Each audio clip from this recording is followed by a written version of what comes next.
ద్వితీయోపదేశకాండము 30. ఆకాశ మండలమా చెవినొగ్గుము, ఆకాశ మండలమా చెవినొగ్గుము, చెవియొగ్గుము, నేను మాటలాడుదును. భూమండలమా నా నోటి మాట వినుము, నా నోటి మాట వినుము. దేవుడు ప్రియమైన సహోదరి సహోదరుడు, ఇక్కడ దేవుడి వాక్యం ఏం చెప్తా ఉంది అంటే, నేను కోపగించుకుంటున్నాను ప్రజల మీద, ఎందుకంటే వారు నన్ను విసర్జించుతున్నారు, ప్రేమించటంలా. ఈ క్రీస్తు విశ్వాసం అని చెప్పడానికి ముఖ్యంగా ప్రతి ఒక్క మనిషి చేయాల్సింది ఏంటి? ప్రేమించటము. ఆ ముస్లింలో నాకు కనబడుతూ ఉంది ఆ ప్రేమ. ఎవరిలో కనబడుతుంది? ఆ పెద్ద ఆమెలో 90 సంవత్సరాలు వచ్చిన ముస్లమ్మ, అక్కడ ఇప్పుడు ఇంకొక ఆమె నడుచుకుంటూ వస్తుంది. ఆమె పేరు పుష్పం గారు. అటు పక్క నడుచుకుంటూ వస్తా ఉంది. ఆమె కూడా తెల్ల చీర కట్టుకొని, ఆ చిన్నపిల్లలు అవతల నడుచుకుంటూ అక్కడి నుంచి ఇక్కడికి వస్తా ఉన్నారు. ఆమె మన దగ్గర రావడం కోసము వైఎస్ఆర్ కాలనీలో ఉంటుందమ్మా. ఆ గుట్ట మొత్తం దిగి ఆరాధన కోసం కష్టపడి ప్రయాసపడి అక్కడి నుంచి నడుచుకుంటూ వస్తుంది. వాడు కుర్చీ వేసి కూర్చోబెడతారు ఆమెని. ఎంత కష్టంతో వస్తుంది తెలుసా ఈ వృద్ధాప్యంలో ప్రభు సన్నిధికి. ఎవరికి ఇవ్వాలి ఫస్ట్ ప్రైజ్లు? వినపడలే నాకు. ఇప్పుడు వాళ్ళకి ఎంత ఆస్తి ఇస్తే, ఎంత ఆనందం ఇస్తే, ఎన్ని కోట్లు ఇస్తే, ఆమె వయసు 70 సంవత్సరాలు 72 సంవత్సరాలు దాటిపోయింది. అంటే ఈ వయసులో ఒకేసారి 4 రోజులు పండగ వస్తే వాళ్ళు ఎలా భావిస్తున్నారు? అన్ని పక్కన నడవలేని స్థితిలో కూడా నడుచుకుంటూ కర్ర పట్టుకొని, మీరు కనీసం వాళ్ళని ఎప్పుడైనా ఎక్కించుకొని రావడానికి కూడా ఈరోజు నేను ఎన్నిసార్లు చెప్పినా మీ మనసు చూపించలేకపోతున్నారు. ఒక్కసారి చూడండి, మీరు ప్రేమ చూపించడంలో ఒక్క మెట్టులో కూడా లేదు. 100 మెట్ల గురించి పక్కన పెట్టి మీ అందరికీ బండ్లు ఉన్నాయి లేవా? ఎందుకు అనుకోకూడదు మన సంఘం గురించి? అబ్బా, ఆ చర్చికి వెళ్ళే వాళ్ళని ముసలోళ్ళు ఎవరైనా ఉంటే, ఆ అన్నయ్య వాళ్ళు అయితే బైకుల మీద దించుతారు. అసలు అలాంటి సంఘాన్ని నేను ఎక్కడా చూడలేదని. ఏ చర్చికి అలాంటి జ్ఞానం లేదు, వాళ్ళ బిడ్డలకే అలాంటి జ్ఞానం ఉందని అనుకోవచ్చు కదా. అనుకుంటారా లేదా? మనుషులు అనుకునేది పక్కన పెట్టు, ఎవరు చూస్తారని, ఎందుకోసం పరిచర్యలో ఉండడానికి ఆశపడుతున్నారు. ఈ రోజు కూడా ఎవరు చూస్తారని దేవుడు. అలా చూడని వాళ్ళనంట దేవుడు ఏమంటాడు? నేను ఇట్లా అనుకున్నాను, నేను వారికి విముఖుడనై వారి కడపటి స్థితి ఏమైతుందో నేను చూడాలనుకుంటున్నాడు దేవుడు. ఎలా అయితే దేవుణ్ణి సగం ప్రేమిస్తారో, సగము ఆలోచన కలిగి దేవుడితో ఉంటారో విశ్వాసులు, దేవుణ్ణి ప్రేమించే దగ్గర ఒక రోజు ఉండి ఒక రోజు లేక, ఒక రోజు పని చేసి ఇంకో రోజు పని చేయక, ఒక రోజు నటించి ఇంకో రోజు జీవించలేక, నేను చెప్తున్నాను మనందరికన్నా వాళ్ళు చాలా ధన్యులు. ఎందుకంటే వాళ్ళు దేవునికి ప్రేమించుతున్నారు. వయసును బట్టి చెప్తున్నా, మీ అందరూ వాళ్ళతో కంపేర్ చేసుకోవద్దు. వీళ్ళు దాదాపు 80లు దాటిపోయి ఉన్నారు. ఆ వయసును బట్టి మీరు కూర్చోడం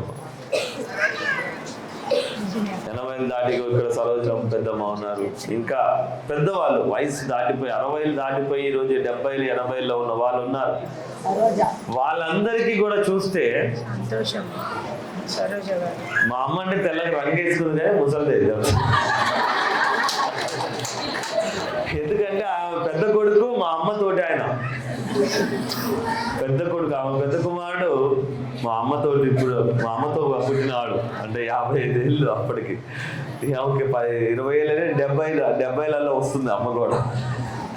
దేవుని కృపను బట్టి, తను ఉండే సంతోషాన్ని బట్టి, తనకి ఆస్తి మీద లేదు, ధనం మీద లేదు, లోకం మీద లేదు, నేను సువార్త చేయాలన్న ఆశ మాత్రమే ఉండబట్టికి తన వయసు ఎప్పుడు కూడా దేవుడు పెంచకుండా నిలబెడతా ఉన్నాడు. 20 ఏళ్ళ నుంచి అమ్మని అలాగే చూస్తున్నాడు.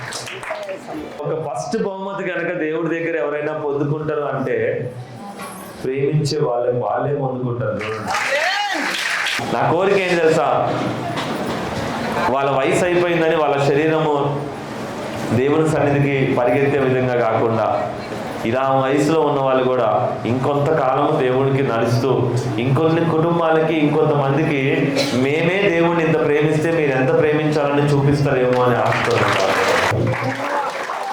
ఎవరికి ఇవ్వాలి అంటే, నేను ఫస్ట్ బహుమతి ఒకసారి ఆలోచించండి, వీళ్ళు తప్ప వేరే వాళ్ళు అందుకునే అవకాశమే లేదు. గమనించండి.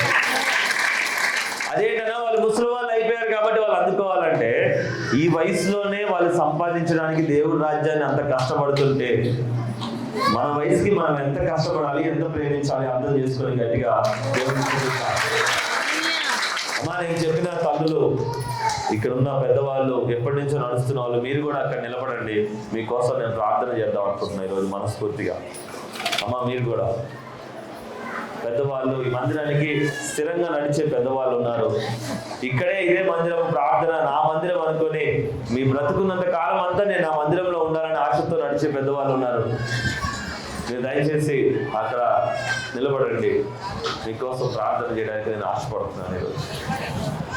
ఒకవేళ ఒక బహుమతి దేవుడు ఇవ్వగలడు అనుకుంటే, ఆ బహుమతి దేవుడు రాజ్యం అయితే, ఏంటది? దేవుడు రాజ్యం అయితే, ఈ సంవత్సరం వాళ్ళకి దేవుడు ఆయుష్య ఇవ్వాలనుకుంటుంటే, వాళ్ళని రక్షించుకొని ఇంకా ముందుకి ఎన్నో తరాలు చూడాలని ఆశలో వాళ్ళకి దేవుడు ఇస్తే, అత్యంత ఎక్కువ సంవత్సరాలు బతికిన వాళ్ళు పెద్దవాళ్ళలో కూడా మన చర్చిలోనే ఆరికాడు కూడా కొట్టేటట్టుగా ప్రార్థన. మీకు భారం అనిపించచ్చు, కానీ నాకు భారం అనిపించదురా. మొన్న ఒక తల్లిని చూడలేక ఒక దుర్మార్గుడు తల్లి పురుగుల మంది తాగి చచ్చిపోయేటట్టు చేసాడు. ఒక తల్లిని చూడలేక, అన్నం పెట్టలేక ఒక దుర్మార్గుడు వాడు పిల్లలతో పాటు కుటుంబంతో పాటు ఖచ్చితంగా నాశనం అవుతాడు. నాకు తెలుసు. ఒక మనిషి చెప్పినాడు నాతో, సేవకుడు, అన్నా ఇది అయిపోయింది అంటే, నేను అనుకున్నాను ఆ తల్లి ఇక్కడ 4 రోజులు వచ్చి ఉందిరా, చూసుకుంటే వృద్ధాశ్రమం ఉండుంటే నేను చూసుకునేవాడిని. నిజానికి 4 రోజులు ఇక్కడ నన్ను అడిగింది కూడా. ఇక్కడ ఉన్నంత వరకు నేను చూసుకున్నా, కానీ అప్పటికి వేరే వృద్ధాశ్రమాల్లో జాయిన్ చేయడానికి కూడా ప్రయత్నం చేసినాను. అమ్మా ఉండమ్మా, మేము కూడా కొంచెం పెట్టుకుంటాం, ఉండమ్మా అని అడిగాను. అంటే నేను ఉండలేనులే నాన్న, నేను వేరే ఎక్కడ ఉండలేను, ఇక్కడ కూడా ఉండలేను, ఒక్కదాన్నే ఉండాలి అని ఆశపడితే ఆ పెద్ద వయసులో ఉన్న వాళ్ళకి చూపించుకోవడానికి చూడడానికి నా బలం సరిపోదు. ఎందుకంటే నేను ఇక్కడ భోజనాలు పెట్టడానికి వీటికి ఈ ఖర్చులకే నాకు సరిపోట్లా.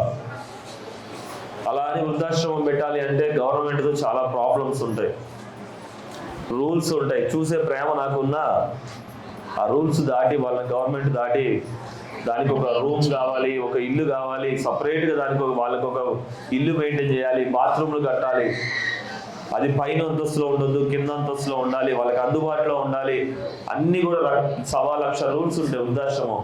అన్ని కట్టడానికి ఇప్పుడు నా దగ్గర డబ్బులు లేవు. ఆ స్థితి వల్ల నేను ఆ అమ్మని చూసుకోలేకపోయినా, కూతురు దగ్గర ఉంటుందేమో అనుకొని కూతురు దగ్గరికి వెళ్తే, కూతురు దగ్గర కూడా నేను ఉండను అని చెప్పి కొడుకు ఇంటికి వెళ్ళి గడ్డి మందు దాగి చనిపోయిందిరా. ఈ వయసులో 75 సంవత్సరాల వయసులో తల్లి ఆత్మహత్య చేసుకుంది. నా జీవితానికి నాకే అనిపించింది, నేను ఏం సాధించాను అనుకో. ఇంతమందిని చూస్తున్నాను, ఇంకొకరిని చూస్తుంటే బాగుండేదని బాధపడ్డాను. మీ అందరికీ బాధ అంటే అనిపిస్తూ ఉంటుంది. మీ అందరూ కూడా ఎప్పుడైనా జాలిగా కూడా ఎవరిని చూడడానికి ఇష్టపడరు. ఎందుకంటే కఠినమైన మనసులో ఉన్న వాళ్ళు కొద్దిమంది ఉంటారు. కానీ ఒకసారి ఆలోచించండి, ఈరోజు ముసలి వాళ్ళని పోషించలేకపోతున్నావు అంటే రేపు నీకు ఖచ్చితంగా అంతకన్నా దీనస్థితి వస్తుంది. నీ తల్లిని నీ తండ్రిని నువ్వు చూడలేకపోతున్నావు అంటే నీకు అంతకన్నా భయంకరమైన స్థితి వస్తుంది. నేను ఖచ్చితంగా చెప్తా. ఎందుకు బతకడం? అదే భారం అని పిల్లల్ని మన తల్లిదండ్రులు అనుకొని ఉంటే ఈరోజు మనకు అన్నం కాదుగా రోడ్డు మీద అడుక్కోవడానికి కూడా బతికే వాళ్ళం కాదు. ఎవడో ఒకడు ఎత్తుకొని పోయి కిడ్నీలు అమ్ముకునేవాడు. రోగం వచ్చినప్పుడు, హాస్పిటల్కి వచ్చినప్పుడు, వ్యాధి వచ్చినప్పుడు. నేను అందుకే ఎక్కువగా ప్రేమించేది పెద్దవాళ్ళనే. నా శక్తి సరిపోవట్లేదు, కానీ దేవుడు నాకు ఒకరోజు ఆ శక్తి కూడా ఇస్తాడు. దీని తర్వాత ఆ తల్లికి పుట్టిన ఆమె కూతురు ఇక్కడే ఉందనుకోండి, ఈరోజు వచ్చింది, నాకు కనబడతా ఉంది, అవి అక్కడే ఉంది. నిలబడమ్మా ఒకసారి.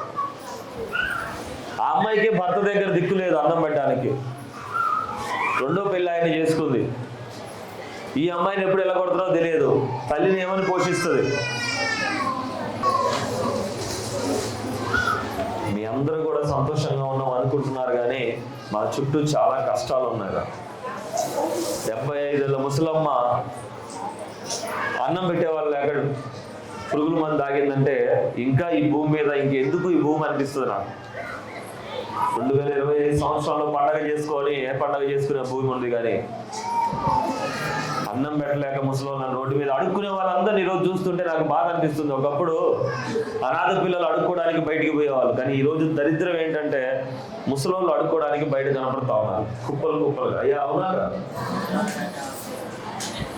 మన సంఘం అయినా కొద్ది మందినైనా మన వాళ్ళనైనా ప్రేమిద్దాం. ఇన్ని కాలంలో ఉన్న వాళ్ళకైనా మనం అండగా ఉందాం. వాళ్ళకైనా ఎక్కడున్నా లేకపోయినా అమ్మా మేము కొద్దిగా అన్నం పెట్టుకోగలము. వృద్ధాశ్రమం అని బోర్డు పెట్టుకొని నలుగురు దగ్గర చందాలు అడుక్కునే దొంగల పని నేను చేయలేను రా, నా వల్ల కాదు. నా వల్ల అయింది, నేను ఒక్కటే అడిగిన దేవుడిని, ప్రభువా నాకు ఏ రోజు డబ్బులు వస్తాయో తెలియదు, ఏ రోజు దేవుడు భాగం వస్తుందో తెలియదు, ఏ రోజు ఎలా ఉంటుందో నాకు నిలకడ లేని పరిస్థితి. ఒకవేళ నిలకడగా ఉండే కొంచెం ధనం ఈ ప్రభువా, నేను పెద్దవాళ్ళని చూసుకోవడానికి ఒక అవకాశం కోసం ప్రయత్నం చేస్తాను అని చెప్పేసి నేను దేవుడిని అడుగుతా ఉన్నా. ఈ సంవత్సరం నేను అడిగే కోరిక కూడా అదే. దేవుడికి స్తోత్రం. మీ అందరూ దయచేసి మీ అందరూ వేరే వాళ్ళని ఉద్ధరిస్తారో లేదో నాకు తెలియదు, కానీ మీ తల్లిదండ్రుల్ని మాత్రము వదిలిపెట్టకండమ్మా, అది పాపము. మీ కుటుంబంలో మీ పెద్దవాళ్ళని వదిలిపెట్టకండి, అది చాలా పాపము. ఎవరైనా ముసలి వాళ్ళు కనపడితే కొంచెం అన్నం పెట్టడానికి ట్రై చేయండి, ఖచ్చితంగా అన్నం పెట్టడానికి ట్రై చేయండి. యవనస్తులు మిమ్మల్ని చేతులు ఎత్తి బదిలాడుతున్నారు, దయచేసి అక్కడి నుంచి ఎవరైనా వస్తుంటే ఆ ఎండకి నాకు చాలా బాధ అనిపిస్తుంది. కఠినత్వం వద్దు, క్రైస్తవత్వం అంటేనే ప్రేమ. కుండెలు గట్టి చేసుకొని మీకున్న బండ్లని మీ కుటుంబాన్ని మొయ్యడానికి కాకుండా ఇట్లా ముసలి వాళ్ళని మొయ్యడానికి వాడండి. ఒక్కసారి చూడండి మీకు ఎంత దీవెన వస్తుందో. కడుపారా దీవిస్తారు వాళ్ళు పెద్దవాళ్ళు, మనసు నిండా ప్రేమిస్తారు, ఖచ్చితంగా దీవిస్తారు. అయ్యా నా కాళ్ళు కొంత నొప్పులు ఉంటాయి తెలుసా, కాళ్ళు పెద్దవాళ్ళకి వయసు దాటిపోతుంటే కొంత నొప్పులు వస్తే నీకు మడ నొప్పులకి మోకాళ్ళ నొప్పులకి అంత బాధ ఉంటే ఇప్పుడు నిలబెట్టి మాట్లాడడానికి కూడా నాకు బాధ అనిపిస్తుంది. కుర్చీలు ఎవరైనా తెచ్చిస్తే బాగుండు అనుకుంటున్నారు. అట్లాంటిది ఒక్కసారి వాళ్ళ బాధని ఆ పెయిన్ని ఫీల్ అయ్యి ముసలోళ్ళని ఎక్కించుకురండి. కడుపుతో ఉన్న వాళ్ళని ఎవరిని ఎక్కించుకురాకపోయినా పర్లే, ముసలోళ్ళని ఎక్కించుకొచ్చి దించండి చాలు. దేవుడు మీ ప్రార్థన ఆ రోజు వెంటనే మన అమ్మలు బ్రతకాలని, ఇంకా ఎన్నో సంవత్సరాలు బ్రతకాలని, ఆ అమ్మల్ని దేవుడు కాపాడాలని, ఉన్న అందరినీ కూడా కాపాడాలని. పెద్దవాళ్ళు ముసలి వాళ్ళు కూడా ఉన్నారు. అయ్యా మీరు కూడా నిలబడితే మీ అందరి కోసం ప్రార్థన చేస్తారు. 60 ఏళ్ళు దాటిన వాళ్ళు పెద్దవాళ్ళు ఉన్నారు మన సంఘంలో, దయచేసి నిలబడండి, మీ అందరి కోసం ప్రార్థన చేస్తారు.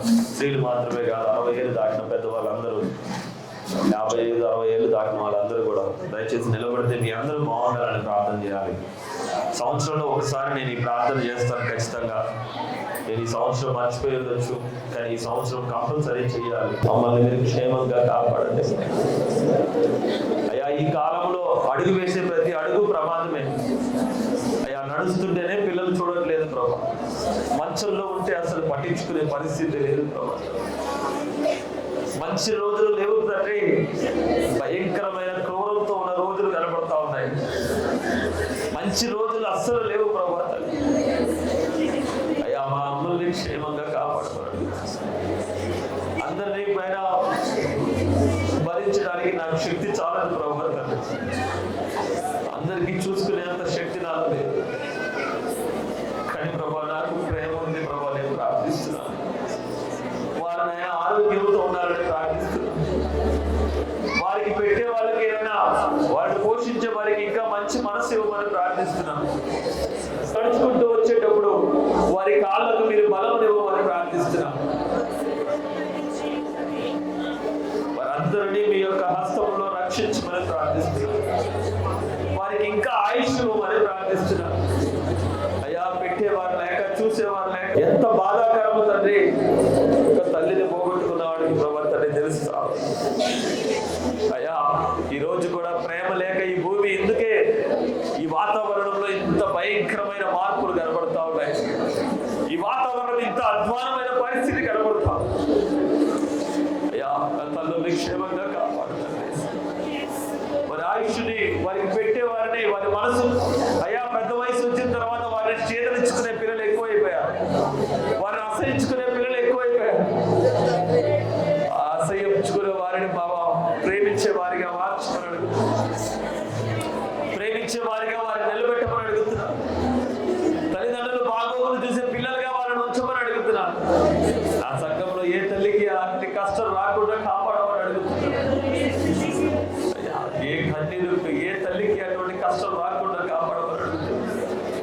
మీరు వారికి ఈ సంవత్సరం కూడా ఆయుష్ని పెంచి ఆ పెద్దవారందరినీ మీ హస్తంలో కాచి కాపాడి మా ప్రార్థన వారికి నేను ఆశీర్వాదకరంగా బలముగా రక్షణగా కేడముగా వచ్చమని అడుగుతున్నాము తండ్రి. వారి యొక్క మనసు నిండా వారు మమ్మల్ని దీవిస్తున్న దీవెన మా శిరస్సుల మీదకి ఆశీర్వాదకరంగా వచ్చమని అడుగుతున్నాము తండ్రి.